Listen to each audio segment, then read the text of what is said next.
Hey everybody, welcome to Obscurities in Miniatures, and we've got a nice little surprise waiting for us today from Diehard Miniatures. Diehard Miniatures has been putting out some cool, funky, old school style models, and in case you haven't seen them or heard of them, well, I'm hoping that I can fix that for you.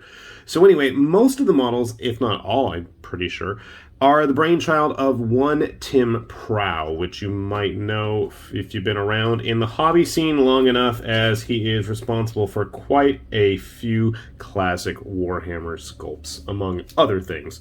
But today we're going to focus on Diehard Miniatures.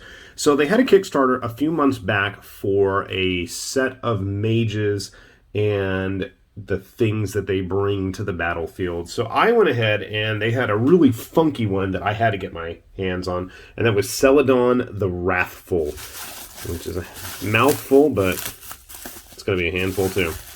I also picked up a familiar to go with her. So Seladon was a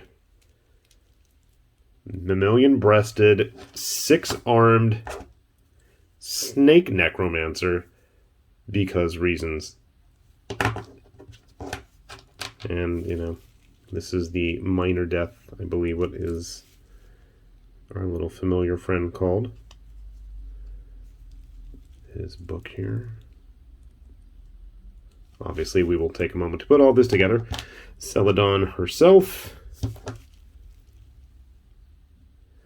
So Diehard's put out quite a few various snake people so far. We have the two daggers, we've got another pair of hands with flaming skulls, and then yet another pair of claws to go with it. She's looking kind of large. I'm thinking, yeah, 40mm base is going to be the way to go. I want to say there weren't any bases included. Obviously there weren't any in the bag. I don't know if I dropped them on the table when I was making sure what I got in the mail here. But I guess one of the advantages of not having any specific bases is, you know, if you want to go round, you can go round. You want to go square, be a square. And so, like I was saying, we have another of the snake people that Diehard has put out. I really dig it. Very old school charm to it. We've got a couple other Diehard figures that I painted. They're fantasy stuff. I have a pile of shame of sci-fi models that I really need to get around to painting. I've started some and I never seem to finish, but hopefully we'll get those dealt with. But in the meantime, I'm going to grab her and I'm going to get her put together, and maybe, just maybe, I might have a surprise for you guys as well. Okay, well, despite her best objections, I did manage to get Seladon the Wrathful put together. And I will say that for whatever reason, I fought and fussed with trying to get these arms attached when I realized, oh yeah, I've got a pin vise. So I actually tried to drill the holes out a little bit. But even so, it does look like there's going to be a little bit of gap filling that needs to be done, especially down here on the end of the tail where the body connects. Now you'll see I did remove that slotted base tab, if that's what it actually was. I'm not 100% sure, but she does fit pretty nice and solid on that 40mm base. She stands up quite all right on her own, since there are those two flat sections of her tail, so that works out rather well. Grabbing, if I can get, you know what, why am I bothering with here? Let's do this. There's more surface space on that. There we go. Now I've got her on a 50mm base. Nice. She's comfortable. She's not going to curse me or whatever, since she is supposed to be a chaos sorcerer, at least according to the fluff and bylines on the original Kickstarter page. And then where did I put him? Here is our little minor death. Ready to... Actually, that might be a kind of cool way to do it. Have him on a larger base with her. So she's like reading from the book. I don't know, just an idea. Where is he? Ah, there is my Chaos Champion. So this is also a Diehard Miniatures sculpt, which I am quite fond of, and the more I look at that color I used for his tail, the more I figure maybe I should do something similar for our Seladon there. Not 100% sure yet.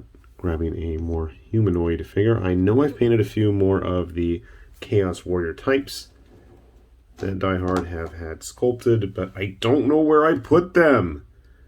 The one I thought I had was actually from Nightmare Miniatures, but now I misplaced him too. So that's not good. Grabbing our usual Witch Hunter friend though, to give you guys a good size indicator. Let's see what else we have laying around here that might be of use. A WizKids human. Of course, I'm guessing if you know who the brains are behind this operation, you probably aren't going to be using the most modern sculpts. Here, I've got that funky little Kev Adams imp here from the other day. If I can get it in focus. That might be a more fitting friend to go along with her. So, I forget if I mentioned it, but there is a new Kickstarter actually starting up from Diehard today. If I timed it right, which is entirely debatable, but I'm pretty sure I did, and I will have a link below. If it didn't start yet, I will put it, and if it did start and it's not there, that's only because I'm at work and I forgot to do it, so 1,000 pardons. But I did want to let you guys in on a little something. So I contacted Tim, and I was telling him, you know, I've been a big fan, painted up a few of his models so far, back just about every single Kickstarter they've done, and I thought, you know what, maybe we can talk Tim into hooking us up with some models for you guys. If you haven't had a chance to check out his sculpts in the flesh, or in metal, to be technical and all, he actually hooked us up with some. Let me show you. So we've got here Amelia Stormfire.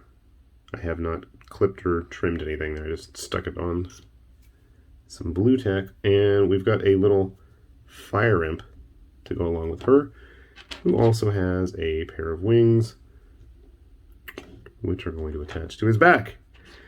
If fire mages aren't your type, that looks somewhat like Wonder Woman, given the right paint job. We also have Zeph the Majestic, who is a fun-looking little gnome sculpt. And I will leave this one to you guys to figure out. He's going to be floating in the air on his staff, and he's actually going to be accompanied by some torched fiends, which are actually some really cool-looking undead sculpts. After hearing everybody complain about those new skeletons in the most recent sets, and there are shields for our skeleton friends.